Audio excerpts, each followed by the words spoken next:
Hey, Doug Tozier here from the Desert Oasis in Phoenix, Arizona, and we're looking at the garden and talking about how we're getting it ready for spring. The nice thing is we've got some plants that look like they're going to kind of transition over from last year to this year. So we're getting a continuous harvest basically out of these tomato plants. You recognize the yellow pear tomato, or at least what's left of it. I've already trimmed this one down. We got plenty of tomatoes off of this thing. We're harvesting it continuously from summer, fall into winter. If you call this winter, bright sunlight, nice and warm outside. This is the kind of winter I like. Anyways, so yeah, I've trimmed this back. I've got rid of a lot of the dying vines. Again, we lost a lot of the tomatoes, and I think that was just because it had spread out too far. So this year the plan is to keep it trimmed back in a pretty confined location and go from there. If you pan down here, you'll see actually a volunteer off of the yellow pear tomato, and it's got some growth on it, so I'm going to let that go. That's going to hopefully form another plant. We're going to have more tomatoes than we know what to do with yet again. So I want to take you over here to the other tomato plant. Just kind of follow me across. You'll see some of the debris down here because I actually did some trimming already. So right here at my feet is some of the old vine that I've cut away. Some of the tomatoes that never really got as ripe as I needed them to be, and a little mud at my feet. And so I'm just going to do the same thing with this. I really don't need all this growth, even though there's some decent growth here. And I might actually be able to use some of these tomatoes.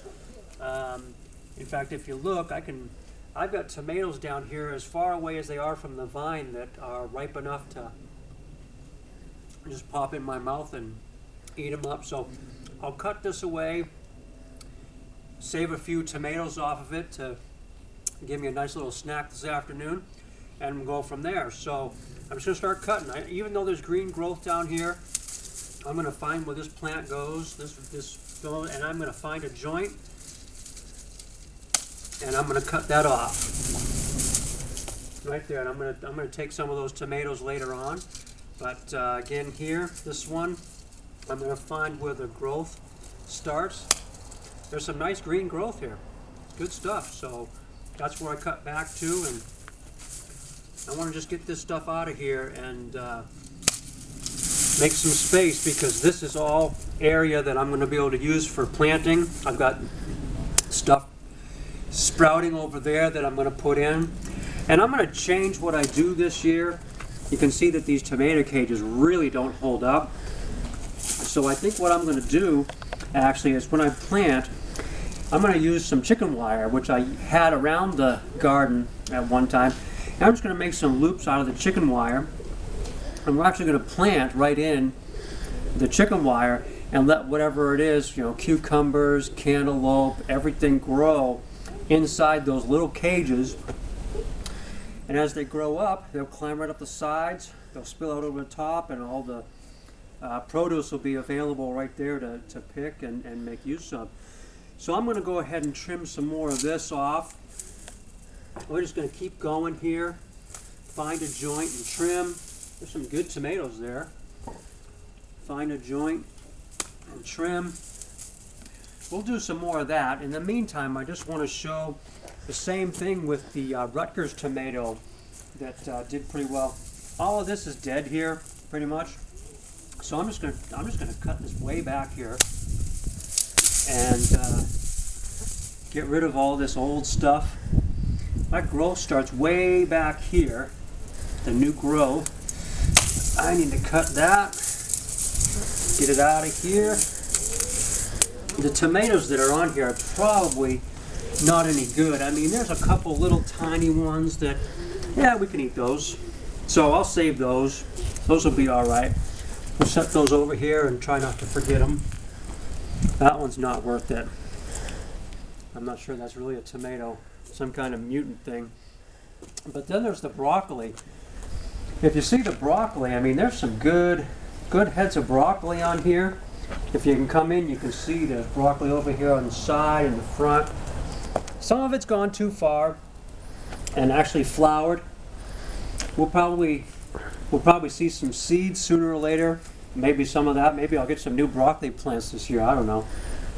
I'm not too worried about that. In fact, when I go through here and I cut these off, I'll cut them down. It'll probably produce some more broccoli heads. It'll probably quit before summertime because it's not a hot weather plant. And then we'll see what happens from there. I may end up having to take these out of the ground. I may be able to leave them for next year. Who knows? We'll see.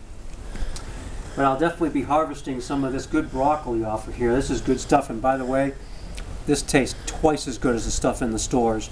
So if you do like broccoli, this is a good way to go because it's going to taste a lot better. And if you don't like broccoli, actually you probably should try this because homegrown broccoli, best stuff. So there's another idea for you too. Oh, and I wanted to point out, when I planted in this garden, I had thrown a lot of sweet potato into the compost, and of course it ended up in the garden. And what ended up happening is that we had sweet potato plants sprout and grow, and they're actually producing. We have some sweet potatoes that we've already harvested. This is one of the main plants that started up here, and I haven't gone back behind there and seen what I could harvest out of there. But we harvested about a bucket full of sweet potatoes about 2 weeks ago, maybe it was 3 weeks ago, and actually cooked up a couple of them, and they were pretty good. So again, sweet potatoes is another thing I'm getting out of here, and I've got some kale, and I've got artichokes that I hope will give me some good stuff pretty soon. So that's basically it. That's all I wanted to talk about today. Tomatoes and broccoli are the main thing we still got going, and then we will be planting a whole bunch of stuff here in the next couple weeks to get ready for spring. So there it is, the Desert Oasis, Phoenix, Arizona. Hope to see you again soon. Bye.